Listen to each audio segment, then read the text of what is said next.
Hello बच्चों, आप सभी को नमस्कार बच्चों। बच्चों आज की वीडियो में हम करेंगे कक्षा 7 है, विज्ञान विषय है। इसमें अध्याय 17 है, वन हमारी जीवन रेखा। और 18वां अध्याय भी इसी वीडियो में हम करेंगे।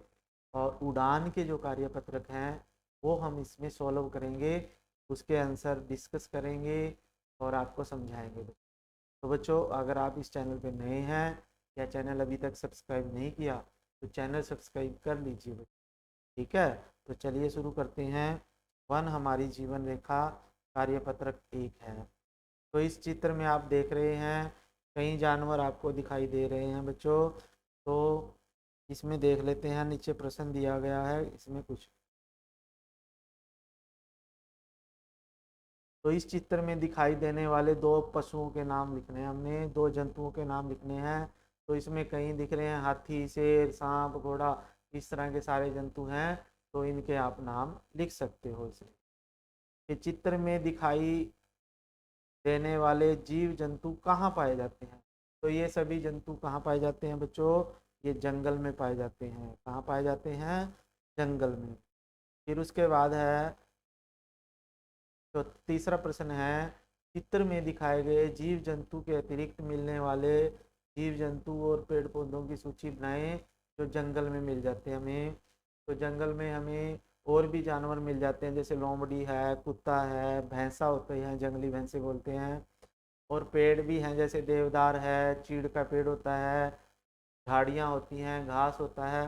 तो इस तरह अलग अलग तरह के पेड़ पौधे और जीव जंतु हमें उसमें मिल जाते हैं। ठीक है।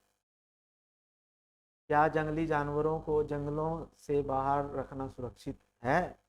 तो नहीं बच्चों, जंगली जानवरों को हम केवल जंगल में ही सुरक्षित रख सकते हैं।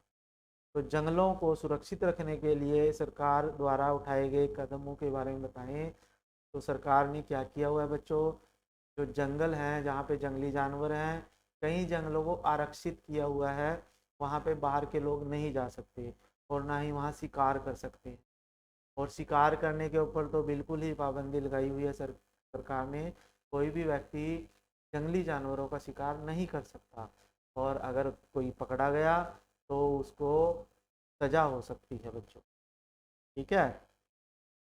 फिर दूसरा कार्यपत्रक है बच्चों, तो इसमें आपने ये पढ़ लेना है। तो थोड़ा छोटा कर देते हैं, बड़ा हो गया ये। तो गर्मियों के मौसम में आपने महसूस किया होगा कि लोग बिना एयर कंडीशनर कूलर के रहना पसंद नहीं करते, जबकि कुछ समय पहले एयर कंडीशनर नहीं हुआ करते थे। एयर कंडीशनर के कारण कुछ हानिकारक गैसें निकलती हैं जो पृथ्वी में गर्मी पैदा करती हैं। तो उनको के बारे में प्रश्न है बच्चों। क्या आपको किसी गैस के बारे में पता है जो पृथ्वी के तापमान को बढ़ा रही है? तो 3 प्रश्न करेंगे पहले। तो जो गैसें पृथ्वी के तापमान को बढ़ा रही हैं उन्हें हम ग्लोबल वार्मिंग गैसें या ग्रीन हाउस गैसें बोलते हैं। उनमें कार्बन डाइऑक्साइड गैस है, CO2 बोलते हैं जिसे। ये CO2 है, CO2 कार्बन डाइऑक्साइड गैस बोलते हैं। CH4 है, मीथेन गैस है, नाइट्रस ऑक्साइड गैस है। तो कई तरह की गैसें होती हैं जो हमारे पास पृथ्वी के तापमान को बढ़ा रही हैं। ठीक है, जो पृथ्वी की गर्मी को रोक लेती हैं बाहर जाने से, और आपको फिर वो गर्मी लगती है बच्चों। बच्चों अगर आप अभ्यास के प्रश्न उत्तर भी देखना चाहते हो इन पाठों के, तो आपको इसी चैनल से मिल जाएंगे। ठीक है। फिर है, पृथ्वी का ताप किस कारण बढ़ रहा है, इसके नुकसान क्या हैं? तो जो पृथ्वी का तापमान है वो बढ़ क्यों रहा है? क्योंकि वायु प्रदूषण हो रहा है। और वायु प्रदूषण के कारण जो ग्रीन हाउस गैसें हैं, जैसे कार्बन डाइऑक्साइड गैस है, मीथेन गैस है, वो हमारे वायुमंडल को चारों तरफ से घेर लेती हैं, जिससे पृथ्वी का तापमान बढ़ रहा है, पृथ्वी गर्म होती जा रही है। और ऐसे ही अगर तापमान बढ़ता गया तो एक दिन क्या होगा, हमारी इस धरती पे बाढ़ आ जाएगी।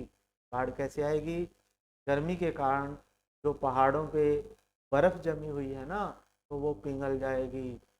तो वो बर्फ़ पिघल के पानी उस नीचे आएगा और वो फिर धरती पे बाढ़ आ जाएगी। तो उस बाढ़ से बचने के लिए हमें प्रदूषण को कम करना पड़ेगा। फिर अब पुराने ज़माने में गर्मी से बचने के लिए लोग क्या करते थे? तो पुराने समय में लोग मिट्टी के घरों में रहते थे, क्योंकि मिट्टी के घर जो होते थे ना, वो अंदर की ठंडक को अंदर ही रखते थे, बाहर की गर्मी को अंदर नहीं आने देते थे, जिससे घर जो हैं वो ठंडे रहते थे। ठीक है। तो और वो पेड़ पौधों के नीचे रहते थे ज़्यादातर, तो उससे वो ठंडक से अपने आप को बचा लेते थे। तो फिर आगे प्रश्न है जैसे चौथा, पृथ्वी के ताप को कम करने के लिए हम क्या क्या कर सकते हैं? पृथ्वी के तापमान को गर्म करने के लिए हम अधिक से अधिक पेड़ पौधे लगाएंगे। ठीक है, और प्रदूषण को कम करेंगे, और पर्यावरण से संबंधित कुछ विशेष दिवस मनाते हैं। तो उसमें जैसे हम जल दिवस मनाते हैं 22 मार्च को, तो इस तरह के पर्यावरण दिवस है। ठीक है। पृथ्वी दिवस होती है, धरा दिवस बोलते हैं जिसे। तो ये दिवस कब मनाए जाते हैं, ये आप कमेंट में मेरे पास भेजेंगे बच्चों। ठीक है।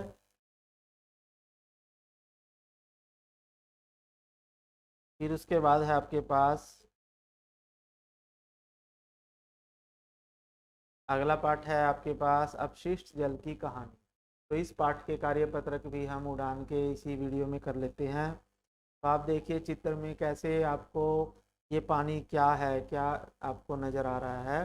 तो ये जो शहरों से फैक्ट्रियों से आने वाला कचरा होता है ना, तो ये देखो नदियों तालाबों में गिर रहा है, जिससे पानी जो है बर्बाद हो रहा है, खराब हो रहा है। ठीक है। तो उसके बाद है ये, अब ये चित्र में आपको यही प्रश्न है, तो इस चित्र में जल स्वच्छ है या नहीं? तो नहीं, जल जो है इस चित्र में दिखाया गया जल जो है वो प्रदूषित जल है। कैसा जल है? वो प्रदूषित जल है। कैसा है? प्रदूषित। तो उसके बाद है घर और स्कूल से, दूसरा प्रश्न है जैसे आपके पास, घर से और स्कूल से के आसपास खुले नाले को देखकर उसके स्रोत का पता लगाएं। तो वो कहाँ से आता है? जो नाले आते हैं, नालों में गंदा पानी आता है, वो कहाँ से आता है बच्चों? वो घरों से आता है। हमारे घरों का गंदा पानी जो है नालों में चला जाता है, स्कूलों से आता है, दुकानों से आता है। ठीक है। जहाँ जहाँ भी लोग पानी को गंदा करते हैं ना, तो फिर वो पानी गंदा होके नालों में ही आ जाता है।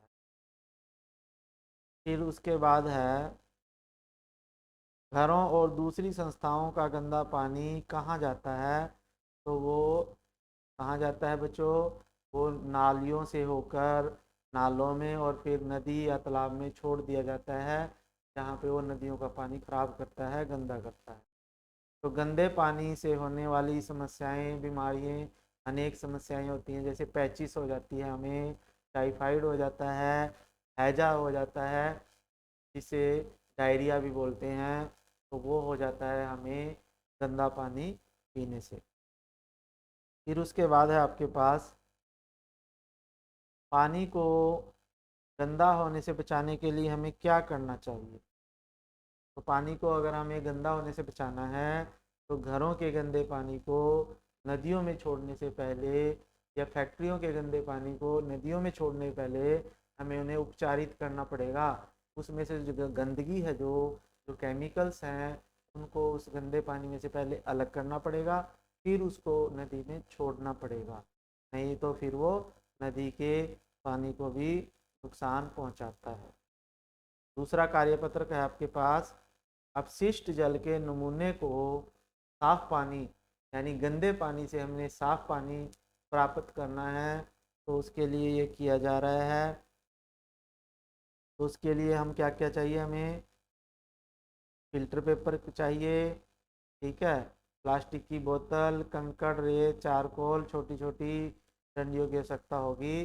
तो उससे हम क्या कर सकते हैं, इस चित्र में दिखाया गया है ना जैसे। तो ये देखिए यहाँ पे फिल्टर पेपर लगाया गया है, उसमें गंदा पानी डाला जा रहा है, और ये छन के नीचे साफ पानी आ रहा है। तो इससे संबंधित कुछ प्रश्न है वो कर लेते हैं। तो पानी को, जल को साफ करने की इसके अलावा भी कोई युक्ति है जिससे हम पानी को साफ कर सकते हैं?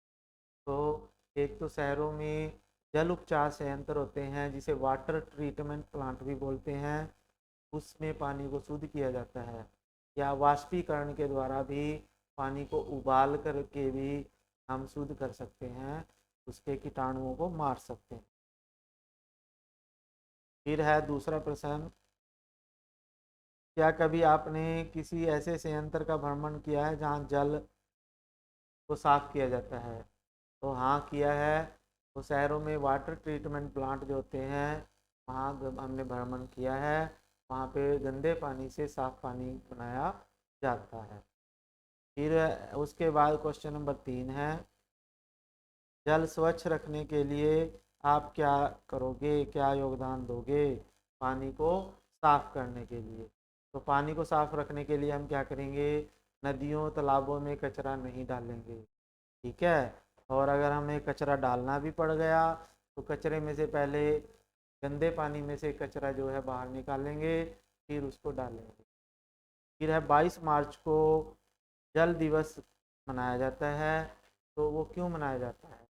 तो जल दिवस के रूप में मनाने का हमारा मुख्य मकसद यही होता है कि लोगों में जागरूकता लाई जाए कि हमें जल बचाना है, और जल बचाने के नए नए उपाय खोजे जाएं, तो वो मुख्य कारण होता है। फिर आगे है आपके पास, आप अपने स्तर पर जल को अपशिष्ट होने से बचाने के लिए क्या क्या करोगे घर में या स्कूल में? तो घर, स्कूल में या घर में क्या करेंगे, जैसे जितने जल की हमें आवश्यकता होगी ना, उतने ही जल का हम प्रयोग करेंगे। पानी को बर्बाद नहीं करेंगे, पानी को व्यर्थ नहीं बहने देंगे। और अगर कहीं खुला नल हमें दिख गया कि नल वो खुला हुआ है, चल रहा है पानी उसमें से, तो उसको बंद कर देंगे। और लोगों को, अपने साथियों को भी हम जागरूक करेंगे कि वो पानी को बचाएंगे, ठीक है। तो इस तरह के काम हम कर सकते हैं। तो इस वीडियो में इतना ही था बच्चों, ठीक है बच्चों। अगर आपको ये वीडियो अच्छी लगी तो आप इसे लाइक कर दीजिए, चैनल को सब्सक्राइब ज़रूर कर लीजिए और अपने दोस्तों को भेजें। और इसी चैनल पे आपको इसके अभ्यास के प्रश्न उत्तर भी मिल जाएंगे, ठीक है बच्चों। फिर मिलेंगे। Thank you. जय हिंद।